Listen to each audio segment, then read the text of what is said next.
So a very good evening everyone. So till yet we have done with partnership का basics, correct है। और last class में हम लोग डिस्कस कर रहे थे विथ द गुडविल पार्ट, है ना। फिर उसके बाद new profit sharing ratio and sacrificing ratio, correct. इतना डिस्कशन हुआ था and then we was discussing कि what are the accounts and the things that we have to prepare in case of admission of partner, बराबर है। तो वहां पे हम 3 चीज लिखे थे, शायद से 3 या 4 चीज। क्या क्या प्रिपेयर करना होता है? Revaluation account, okay. और उसके बाद रिवैल्यूएशन अकाउंट और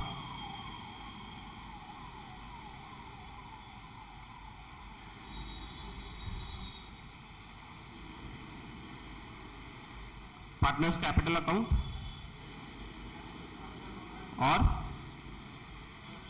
current account. Partners capital account या फिर करेंट अकाउंट, और एक जो बनाना होता है दैट इज बैलेंस शीट। आया बात समझ में? यही 3-4 चीज हम लोग यहाँ पे प्रिपेयर करेंगे और हम लोगों का सम्स हो जाएगा कंप्लीट। इन गुडविल के लिए क्या देखे थे हम लोग? गुडविल निकालने का एक तो वैल्यूएशन ऑफ गुडविल था और दूसरा ट्रीटमेंट ऑफ गुडविल था, correct. Valuation of goodwill and treatment of goodwill. Valuation of goodwill क्या बोलता है?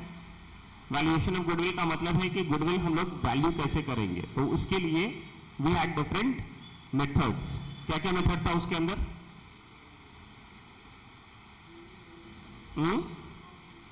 सबसे पहले तो एवरेज प्रॉफिट मेथड, फिर उसके बाद सुपर प्रॉफिट मेथड, उसके बाद सुपर प्रॉफिट के बाद कैपिटलाइजेशन मेथड और लास्ट में था एन्युटी मेथड। तो ये 4 मेथड्स हम लोग देखे हैं जिसको डिस्कस किए थे और कुछ सम्स किए थे छोटा मोटा।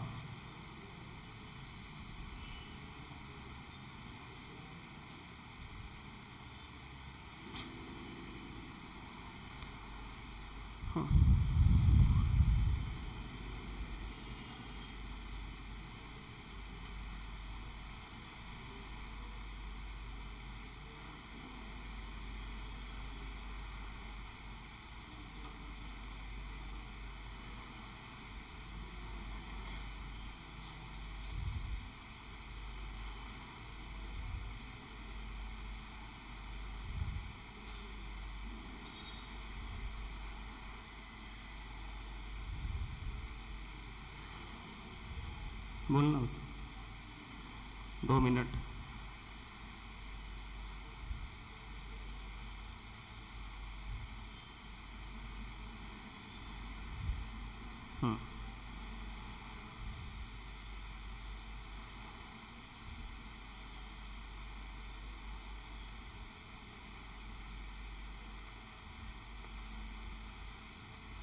अच्छा,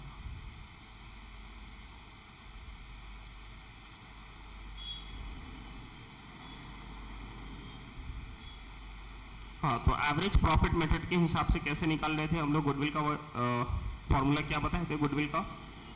ये goodwill is equal to average profit into number of years purchase. उसी तरीके से सुपर प्रॉफिट का देखें तो सुपर प्रॉफिट का था goodwill is equal to super profit into number of years purchase. फिर उसके बाद तुम्हारा आया कैपिटलाइजेशन मेथड। कैपिटलाइजेशन मेथड के अंदर 2 मेथड था, 2 टाइप था। One was capitalisation of average profit method और दूसरा था capitalisation of super profit method. तो कैपिटलाइजेशन ऑफ एवरेज प्रॉफिट के अंदर जो फॉर्मूला था that was goodwill is equal to CV minus CE. CV का मतलब capitalised value minus capital employed. Capitalised value कैसे निकलेगा एवरेज प्रॉफिट के केस में? तो वो था average profit into 100 divided by normal rate of return. यहां से निकलेगा कैपिटलाइज्ड वैल्यू, उसमें से माइनस करेंगे कैपिटल एम्प्लॉयड, तो हम लोगों को निकल जाएगा व्हाट? गुडविल। आया बात समझ में? सुपर प्रॉफिट के केस में फॉर्मूला दिया हुआ है goodwill is equal to super profit into 100 divided by normal rate of return. उस दिन डिस्कशन करने में आई सेड कि ये नॉर्मल कैपिटल एम्प्लॉयड होगा, ये नॉर्मल कैपिटल एम्प्लॉयड नहीं होगा। यहाँ पे ये जो फॉर्मूला है यही फॉर्मूला होगा। आया बात समझ में? तो इसको एक बार करेक्शन कर लेना कि ये गुडविल का फॉर्मूला यहाँ पे जो लिखा है this is only the goodwill formula. Means जो यहाँ पे कैपिटलाइजेशन वाला पार्ट हम बताए थे कि ये नॉर्मल कैपिटल इंप्लॉयड पता है, फिर यहाँ से कैपिटल इंप्लॉयड माइनस करेंगे और फिर गुडविल आएगा, तो ये ऑलरेडी इस फॉर्मूला में इनकलकेट है। क्योंकि ये सुपर प्रॉफिट जब हम लोग निकालते हैं तो इसका फॉर्मूला ही क्या होता है, average profit minus normal profit. तो ऑटोमेटिकली जो काम हम लोग यहाँ पे कर रहे थे वो यहाँ पे ऑलरेडी हो चुका होता है, इसलिए यहाँ पे super profit into 100 divided by normal rate of return करेंगे तो डायरेक्टली अपना आंसर आ जाएगा। एक बात और बताए थे कि गुडविल निकालने का बहुत सारा तरीका है, ये सारा तरीका है, तो हर तरीके से डिफरेंट आंसर निकलेगा, बराबर है। बट जब कैपिटलाइजेशन मेथड यूज करने बोला तो या तो एवरेज प्रॉफिट मेथड यूज करो, कैपिटलाइजेशन ऑफ एवरेज प्रॉफिट, या फिर capitalisation of super profit use करो, दोनों में आंसर सेम आता है। आया बात समझ में? डन। उसके बाद था एन्युटी मेथड। तो एन्युटी मेथड के अंदर goodwill is equal to annual super profit into present value of annuity of ₹1, ये दिया रहेगा, डायरेक्टली इनटू करेंगे, आंसर आएगा। अब आते हैं हम लोग दूसरे पार्ट में, दैट इज आज हम लोग सम्स करेंगे, एक पूरा सम्स देखेंगे कि how we have to solve it. आया बात समझ में? तो अब उसके अंदर वी डिस्कस्ड है कि हम लोग क्या क्या अकाउंट, अच्छा एक बार गुडविल का ट्रीटमेंट ये था वैल्यूएशन। ट्रीटमेंट ऑफ गुडविल के अंदर क्या देखे थे हम लोग, ट्रीटमेंट ऑफ गुडविल मतलब रिकॉर्ड कहां करेंगे। तो दो केस हो सकता है, नया पार्टनर कभी भी आएगा तो दो केस होगा गुडविल के रिलेटेड, एक तो गुडविल का पैसा लेकर आएगा या फिर गुडविल का पैसा लेकर नहीं आएगा। आया बात समझ में? अगर आता है तो उसको क्या करना होता है, जो भी गुडविल का पैसा लाया तो उसके रिलेटेड एंट्री क्या होता है, कैश अकाउंट या bank account debit to old partners capital account या फिर करेंट अकाउंट, ये डिपेंड करेगा कैपिटल अकाउंट या फिर करेंट अकाउंट। और ये कौन सा रेशियो में हम लोगों को डिस्ट्रीब्यूट करना है, ओल्ड नहीं, सैक्रिफाइसिंग रेशियो में डिस्ट्रीब्यूट होता है। आया बात समझ में? तो दिस वाज द एंट्री। और दूसरा केस था एक, जब वो पैसा नहीं लेकर आएगा तो क्या एंट्री पास करना था, जब पैसा लेकर नहीं आएगा तो what was the entry, treatment of goodwill. जब पैसा लेकर नहीं आएगा तो what to do, new partners capital account या current account debited to old partners capital account या फिर करेंट अकाउंट। आया बात समझ में? कौन सा ratio, again sacrificing ratio. Understood everyone? बात खत्म। अब हम लोग यहां पे आते हैं। देखो देखने को लग रहा है इट इज डिफिकल्ट, बट जब सम्स करेंगे ये आसान हो जाएगा और बहुत आसान है, तो इसलिए टेंशन लेने का जरूरत नहीं है। तो कम से कम इतना तो है, you will be able to score at least 50 to 60%। तो इतना जितना अभी पढ़ रहे हो तो ये एडमिशन से कम 50 से 60%, अगर एक सम्स आता है तो उसका 50-60% आप कम से कम सॉल्व कर पाओगे। और अटकते हो तो कितना अटकोगे, थोड़ा कहीं पर अटक जाओगे। अगर अटके तो, और वो भी अगर आप सॉल्व करते रहते हो तो वो भी अटकने का जरूरत नहीं पड़ेगा। आया बात समझ में? डन। तो इट्स वेरी सिंपल, बिंदास सुनते रहिए और सम्स को सॉल्व करते रहिए। आगे चलते हैं। वो वाला पार्ट किधर है, कहाँ पे लिखे थे हम लोग लास्ट, चलो आ जाओ, लीव इट, कहाँ पे लिखा है नहीं पता। तो today we will solve a sums. एक सम्स पे आ जाओ, इलस्ट्रेशन नंबर 5, इलस्ट्रेशन नंबर 5 पे आ जाओ। अब देखो, आई सेड कि वी हैव टू प्रिपेयर, क्या क्या अकाउंट बताए थे, रीवैल्यूएशन अकाउंट, फिर पार्टनर्स कैपिटल अकाउंट, हो सकता है कि पार्टनर्स करेंट अकाउंट भी बनाना पड़े, अगर करेंट अकाउंट मेंटेन है तो करेंट अकाउंट बनाएंगे, और लास्ट में क्या था, बैलेंस शीट। यही 3 चीज बनाना होता है। ये 3 चीज इसलिए बोल रहे हैं क्योंकि इसको एक, ये दोनों में से कोई या दोनों, तो ये 2 और ये 3। अंडरस्टूड? अब सुनो इधर, रीवैल्यूएशन अकाउंट क्या होता है सो बताए थे हम। Had I said what is revaluation account, बताया हुआ था रीवैल्यूएशन अकाउंट। देखो रीवैल्यूएशन अकाउंट होता क्या है, तो revaluation account is the account where we have to give the effect of the increase or decrease of assets and liabilities. अगर asset या लायबिलिटी में इंक्रीज या डिक्रीज होता है तो वो हम लोग रिकॉर्ड कहां पे करेंगे? रिवैल्यूएशन अकाउंट में हम लोग रिकॉर्ड करेंगे। आया बात समझ में? ये लिखा हुआ किधर है मेरा?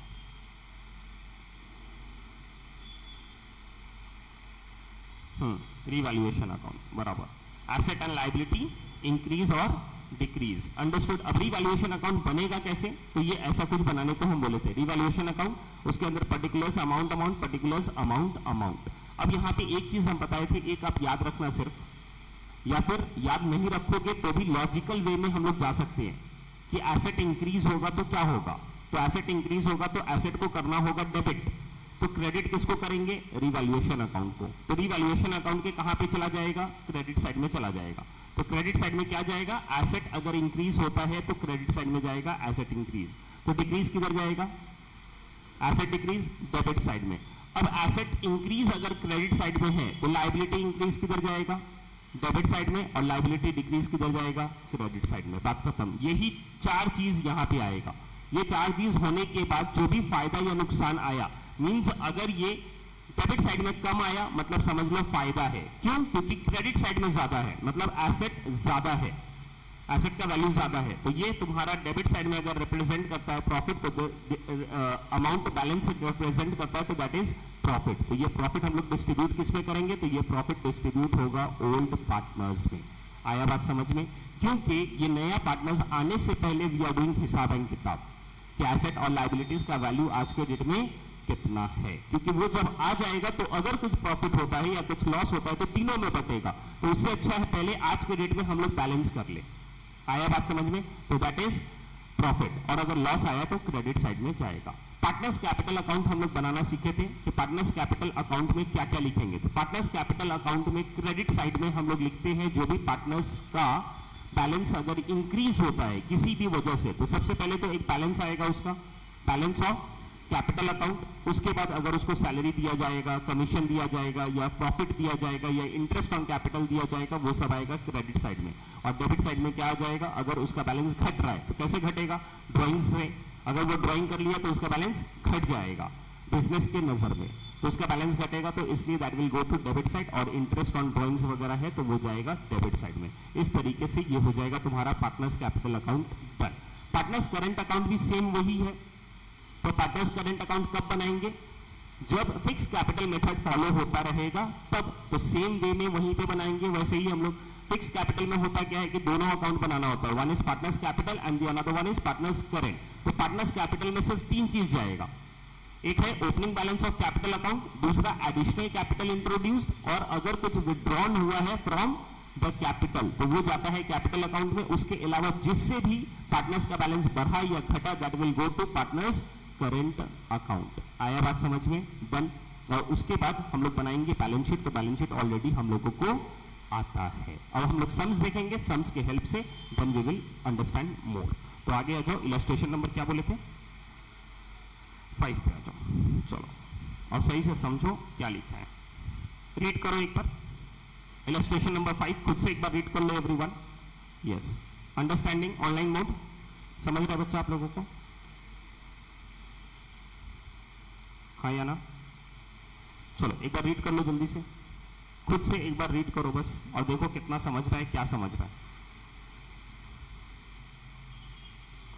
आज और कल के अंदर वी विल ट्राई कि मेरा पार्टनरशिप हो जाए कंप्लीट। आज मेरा कंप्लीट होगा admission, I will start retirement and I will start death. Retirement और डेथ में कोई डिफरेंस नहीं है सिवाय एक चीज के। तो जैसे ही मेरा रिटायरमेंट होगा वैसे ही मेरा डेथ भी कंप्लीट हो जाएगा। तो ये आज हो जाएगा। कल हम लोग डिसोल्यूशन देखेंगे, डिसोल्यूशन कंप्लीट करेंगे। उसके बाद नेक्स्ट वीक में we will go for S वाला पार्ट, अकाउंटिंग स्टैंडर्ड्स, जिसका 20% वेटेज है, तो वो देखेंगे। उसके बाद फिर हम लोग इंश्योरेंस क्लेम हो गया, फिर तुम्हारा डिपार्टमेंटल हो गया, जो छोटा मोटा चैप्टर्स है छोटा छोटा वो सब देखेंगे। हायर परचेज हो गया, तो ये सब जो बचा है वो सब करके फिर 6 to 8 लेक्चर्स समझ लो। और चांसेस है कि एकदम अगर ज़्यादा से ज़्यादा 8 लेक्चर में I will try to complete it. आया बात समझ में? तो 8 लेक्चर बोले तो आज से 1 महीना बराबर, 1 महीना में 8 लेक्चर्स होता है, तो आज से 1 महीना। तो आज है 17, 18, तो 17, 18 या 20 मई तक होपफुली कंप्लीट हो जाए। नहीं हुआ तो ज़्यादा से ज़्यादा होगा तो मई हमको लेना पड़ेगा। तो मई में व्हाट आई विल डू कि मई में एक्स्ट्रा क्लासेस हो जाएगा तुम लोगों का, आप लोगों का जो सब्जेक्ट का हो जाएगा क्लासेस, वो क्लासेस में फिर नहीं होगा तो I will be taking the class. तो क्या होगा, आई विल ट्राई इट कि 20-25 तारीख तक, 20 तारीख तक ही, क्योंकि फिर हमको भी कुछ छुट्टी मिल जाएगा, तो 20 तारीख तक ही I will try to complete it. तो वरी का बात नहीं है, बस एक काम आप लोगों को करना है कि जितना हो गया है ये सब प्रैक्टिस करते रहो। स्कैनर्स वगैरह देखो, स्कैनर्स में जो जो क्वेश्चंस आ रहा है रिपीट होता है, ये सब पे कमांड ले आओ, और कुछ भी नहीं है डिफिकल्ट, ये बहुत ईजी है, सिर्फ वास्ट बहुत है, तो बहुत सारा चीज आप लोगों को देखना होगा। तो इट्स वेरी सिंपल, जस्ट जितना भी लास्ट 5 to 10 ईयर्स का आप क्वेश्चंस अगर सॉल्व करते हो अच्छे से तो समझ लो आपका मैक्सिमम काम हो जाएगा। तो पहले टारगेट वो रखो, वो कंप्लीट होने के बाद फिर एक्स्ट्रा जो क्वेश्चंस है उसको आप सॉल्व करो। आया बात समझ में? तो एक अंडरस्टैंडिंग क्लियर हो जाएगा, उसमें कहीं पे अटकते हो तो आके पूछ लो, क्लियर कर लो। Understanding everyone? बस प्लीज डू इट। आप वेट मत करो क्लास खत्म होने का और बाद में करने का, स्टार्ट करो simultaneously, start doing the sums. आगे आ जाओ, illustration number 5, X and Y share profit and losses in the ratio of 5:3। Done. उसके बाद बोला they admit Z with 1/5 share of profit, 1/5 share of profit. He pays 80,000 as capital. तो यहाँ पे Z आया 1/5 शेयर्स के लिए, Z यहाँ पे पे करता है 80,000 as capital, but does not contribute anything towards goodwill. But goodwill के लिए वो कुछ भी कंट्रीब्यूट नहीं कर रहा है, मतलब वो पैसा नहीं लाया। आया बात समझ में? गुडविल का पैसा नहीं लाया, और गुडविल का वैल्यूएशन कितना दे दिया है, 60,000। मतलब यहाँ पे हम लोगों को मेथड ऑफ गुडविल कुछ भी करने का जरूरत नहीं है, क्योंकि already they have given the value of goodwill as 60,000। आया बात समझ में? डन। आगे चलते हैं। The capital of partners are fixed. Partners का कैपिटल क्या है, फिक्स्ड है, मतलब यहाँ पे कैपिटल अकाउंट भी बनेगा और करंट अकाउंट भी बनेगा। आ रहा है बात समझ में? फिर बोलता है all adjustments are to be made through partners current account. ये बात वो नहीं भी बताता तो हम लोग हर एडजस्टमेंट किसमें करते, पार्टनर्स करंट अकाउंट में ही करते, जस्ट बिकॉज कैपिटल अकाउंट में सिर्फ 3 चीज जाएगा, इसके अलावा कुछ जा ही नहीं सकता है अगर करंट अकाउंट भी है तो। आया बात समझ में? इसलिए सब कुछ कहां पे होगा, करंट अकाउंट में प्रिपेयर होगा। आगे the balance sheet as on March 31, 2023 is as follows. तो ये March 31 को ये बैलेंस शीट दिया हुआ है, मतलब जिस दिन वो एडमिशन लेने आया है, जिस दिन वो एडमिट होने आया है, उससे पहले का बैलेंस शीट मेरे पास है, उससे पहले का बैलेंस शीट मेरे पास है, जो कि किसका होगा, XYZ का होगा या XY का होगा, XY का होगा। इसलिए यहाँ पे जितना भी डिटेल्स है, this all details belongs to X and Y only. आया बात समझ में अभी तक? डन। आगे चलते हैं। Capital account X and Y का दिया है 80,000 एंड 60,000। फिर दिया है करंट अकाउंट X का एंड Y का। देखो अभी सिर्फ समझने के लिए ये फर्स्ट क्वेश्चन है, I will go in detail, उसके बाद फिर हम लोग ऊपर से समझ में आ सकता है। आगे क्या है फिर, जनरल रिजर्व। जनरल रिजर्व है 60,000 रुपीज, मतलब इतना रिजर्व पड़ा हुआ है, मतलब इतना प्रॉफिट हुआ है जो कि हम लोग अलग कर दिए हैं और अभी तक डिस्ट्रीब्यूट नहीं किए हैं विद इन पार्टनर्स। आया बात समझ में? तो दैट इज जनरल रिजर्व। उसके बाद बोलता है सन्ड्री क्रेडिटर्स। तो सन्ड्री क्रेडिटर्स दिया है 50,000 बैलेंस। फिर आता है plant and machinery 50,000, investment 31, sundry debtors, stock and trade and bank, ये सारा एसेट्स हम लोगों के पास है। आगे चलते हैं additional information. Plant and machinery is valued at 46,000 and stock at 96,000। तो प्लांट एंड मशीनरी का वैल्यू कितना है, कितना वैल्यू कर दिया गया है 46,000, और स्टॉक का वैल्यू कितना किया गया है 96,000। अंडरस्टैंडिंग? उसके बाद one creditors for 6,000 is dead and nothing is likely to be paid on this account। मतलब एक क्रेडिटर्स था मेरा जिसको 6,000 दे रहा था, वो बेचारा मर गया है। अब जब मर गया है तो उसे अब कुछ पैसा देने का जरूरत नहीं है। ऐसा होता नहीं है, बट हो सकता है उसका कोई नहीं हो, तो अब हम लोगों को पैसा देने का जरूरत नहीं है। आगे बोलता है the capital accounts are to be proportionately adjusted. On the basis of Z capital and his share of profit through current account. ये क्या है वो हम लोग बाद में देखेंगे। Partners decide to maintain the general reserve in the books of the firm. और लास्ट में बोलता है prepare revaluation account, capital account, current account, bank account and balance sheet. तो यहां पे बैंक अकाउंट भी मेंशन किया है, तो अब बैंक अकाउंट भी बनाना पड़ेगा। बस यही 5 अकाउंट बनाना है अब हम लोगों को। अब कैसे सम्स स्टार्ट करेंगे? The main approach in this will be, सबसे पहले हम लोग स्टार्ट करेंगे एडजस्टमेंट से। किधर से? एडजस्टमेंट। तो सबसे पहले तो ये 5 अकाउंट का हुलिया बनाना होगा, फॉर्मेट बनाना होगा। तो सबसे पहले आप आओगे रिवैल्यूएशन अकाउंट का फॉर्मेट बना दोगे, उसके बाद उसके नीचे पार्टनर्स कैपिटल अकाउंट का फॉर्मेट बनेगा, फिर पार्टनर्स करंट अकाउंट का फॉर्मेट बनेगा, उसके बाद बैंक का फॉर्मेट बनेगा और लास्ट में बैलेंस शीट का फॉर्मेट बनेगा। Understanding everyone till this much? तो ये फॉर्मेट हो जाएगा रेडी। एक बार झटपट बना के रेडी करो और वहां पे पोस्टिंग करेंगे।